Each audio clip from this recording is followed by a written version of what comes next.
Hey everybody, Omar here, the Knife Shark Guy, and I am back with another fun-filled video for you. And today I thought I would do a follow-up on this Spyderco Swayback knife that I purchased probably about 3 weeks ago.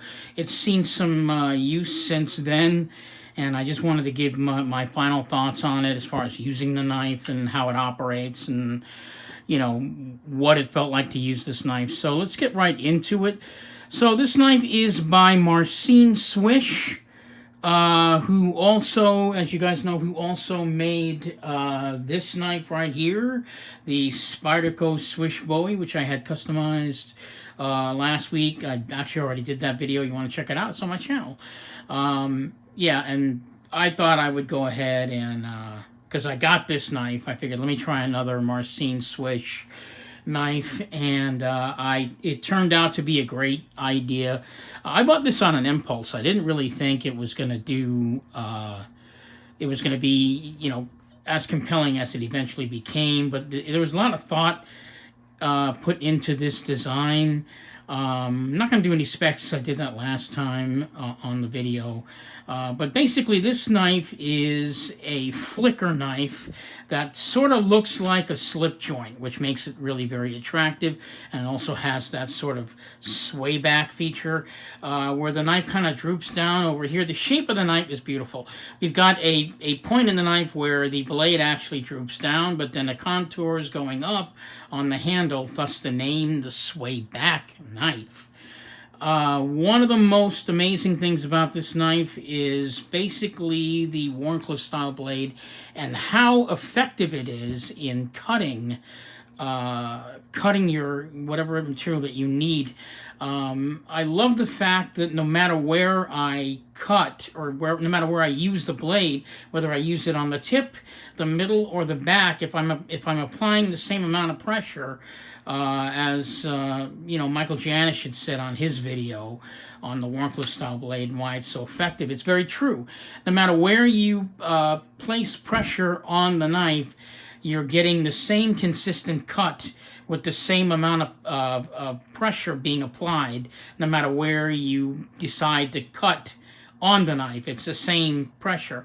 You don't have to change anything about your hand or your ergonomics or anything to cut with the same pressure. It's just straight down all the way. This thing went through boxes. I cut up, I think, maybe about 6 or 7 boxes. These were not wimpy boxes, guys. These were big, heavy-duty, like television boxes. And it just cut right through it. Really, really easy. Just fantastic overall. The grind on this knife was just perfect for it. Absolutely perfect for it. It's a real thin blade, which I thought was really great. You don't really notice these things until you're actually using the knife. The steel on this knife is CTS HXP. It doesn't get a lot of attention when it comes to using, but it's a really good steel, and it does hold a really good edge for quite a while. Like I said, I cut like 6 or 7 heavy duty boxes. This thing did not have a problem cutting through that, and I had to cut all the boxes into small pieces, not small pieces, but, you know, small enough that they would fit in a garbage can. So yeah, it just sliced right through it like water, pretty much. I'm not quite sure if it has gotten dull. I wish I had gotten a piece of paper to check it out, but yeah, it did slice all the way through without any interruption in the cutting length. The ergonomics on this knife I found were very comfortable. I didn't think they'd be that comfortable because of that sway back feature. I actually thought this might actually even dig into the palm of my hand, but it doesn't. It's real comfortable, guys. Real comfortable. Love that. The action on it has gotten better since I've used it. You know, it's very smooth. Just about as smooth as the Spyderco Swayback. Yeah. I basically polished the washers a touch so that it would drop shut like that when you disengage the frame lock, which it wasn't doing before. So basically I just, speeded up the process a little bit because I like to have good action on my knives, and if I can speed it up any way, then that would be helpful. That was not the first time that I had ever polished washers. I polished my Spyderco 21 washers once. The ones Spyderco 21 washers actually have holes in them, and I polished it way down too much that I ruined the washers. I almost started to cry, but I sent it back into Chris Reeve, and they just replaced my washers. So it's like, oh, thank God I didn't ruin the knife. So, but if if you're ever gonna do something that stupid and you don't know what you're doing, that's the knife to do it to, believe it or not. Yeah, do it on a $500 plus knife. It's okay. But yeah, the Spyderco Swish Bowie does hold a really great edge overall. The ergonomics are fantastic on it. There was and is no blade play on this knife at all. It didn't loosen up during the cutting while I was using it fairly heavily. Pocket clip has a really nice tight grip on that. Although I don't use pocket clip, it does have a good grip on there. The centering on this knife, I noticed it stayed perfect all the way. It wasn't off-centered. It didn't lose its centering. Nothing. It just did fantastic. Marcin Slysz created another masterpiece as far as I'm concerned. Is it as great as the Spyderco Swish Bowie? My own opinion, I would say, as far as using, I didn't find the cutting experience or the using experience any more or less on this knife than I do on this knife. But, it's just that this knife has had quite a lot more detail on it, which is what caused the knife to become discontinued. It's one of those knives where it's just too expensive to make in the long run, production-wise, which is probably why they discontinued it. As you guys know, this knife originally is this color. I had it Cerakoted and customized just to give it a different look and a different feel. So, but yeah, I think it's safe to say that the Swayback knife is another big hit. I don't have anything bad to say about this knife at all. I even like the lock bar interface, which makes it easy to open and disengage the knife. It also prevents the knife from over traveling in that direction, which I kind of like as well. If you are looking for a high-end titanium knife and you're into that,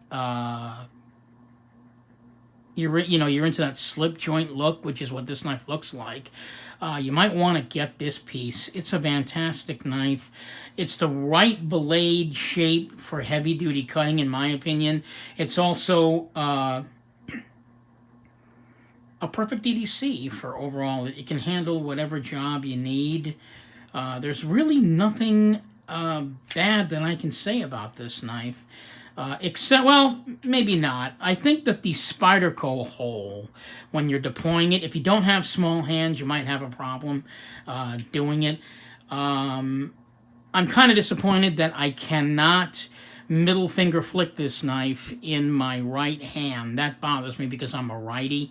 If I want to finger flick it, yeah, I can finger flick it with my middle finger in my left hand, but then I'd have to switch over to the right, which that I don't like. Not that I'd ever want to do that, but you're playing with the knife, you want to be able to do all the things that you want to do with the knife. So the frame lock blocks you from having access to that, whatever little bit of hole is there to access the knife. Unlike the Spyderco Swish Bowie, I can do that on this knife in my right hand, middle finger flick it, even though the hole is half covered, but I still have access to it.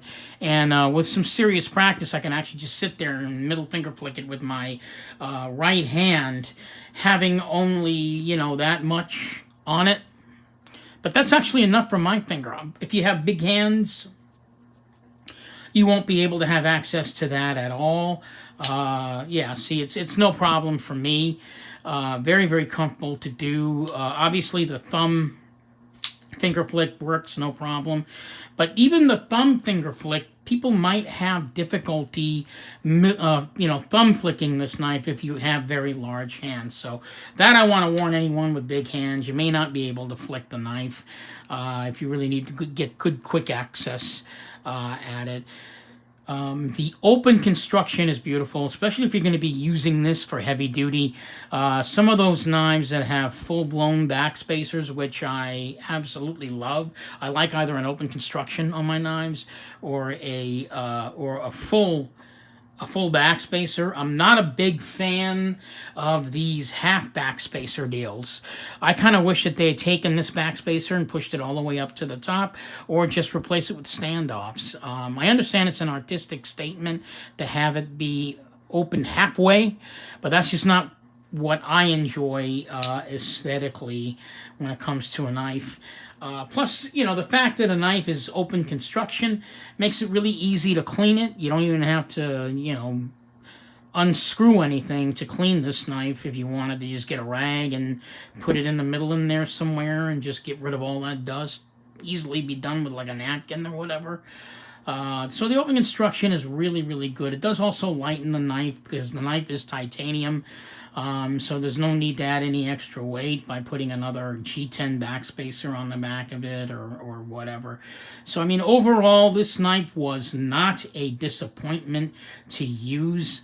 Like I said, probably the only negative thing I can say is that the Spyderco hole is really small, and unless you have small hands like I have, you won't be able to finger flick it. When you get the knife. The knife also, when I first got the knife, it was a pretty stiff knife. Like I said, I polished the washers. I got it just kind of as smooth as I like it. I mean, before, when I bought the knife, I would disengage the frame lock, and it would just sort of stay there. And, I figured I kind of hated. So I kind of polished the washers just a touch. A very, very tiny, tiny touch. It didn't even take that much on the washers there to give it that effect. And I put it back in to kind of speed it up the process. I found a video on YouTube that showed me how to do it properly and not screw it up like I did the Spence 21. Oh, man, that was a nightmare. So, overall, on a scale of 1 to 10, yeah, I would probably give this knife a 9, and I think the only reason I'm giving it a 9 is because the Spyderco hole is really small on this one. I don't have access to the back of the knife so I can middle finger flick it with my hand, and if you're used to doing something, that's kind of a big deal, and the fact that I don't have that access, like I said, I can do it in my middle finger in my left hand, but I'm not a lefty, so I'm not going to use the knife if I'm a lefty. Plus, lefties would have the opposite problem. If they wanted to finger flick the knife with their thumb flick the knife, with their left hand, they'd have to switch over to their right to thumb flick it, then switch. I mean, it's just ergonomically, it doesn't work for me. And I'm sure it probably wouldn't work for a lot of guys that are knife flickers like yours truly. But overall, yeah, this is a fantastic knife. I highly recommend it. The price for this knife, I believe on the Spyderco website, it is $314. I have seen this knife on eBay anywhere between I'm going to say $270. I think I even saw it as low as $250. All the way up to about $320, $325 for this knife. Is it worth? I would probably stop at $300. If you're going to purchase this knife, $300 is a little pricey, but for what you're going to use with it and the experience you get from using this knife, $300 is a fairly kind of pushing it price. But I wouldn't say you made a mistake if you spent that much for this knife. Any more than that, yeah, I don't think it's worth that much. But this is a fantastic piece to be for everyday carry. This knife is going to last you a really, really long time. So just to sum up my thoughts on this knife, really great on the cutting power on the knife, the consistency with the cutting on this knife is fantastic. The blade length is the right shape for the knife. Overall, it has really fantastic action. Like I said, the only downside is you cannot flick it in the right hand. You have to switch over for that, but that's actually my gripe, may not be yours.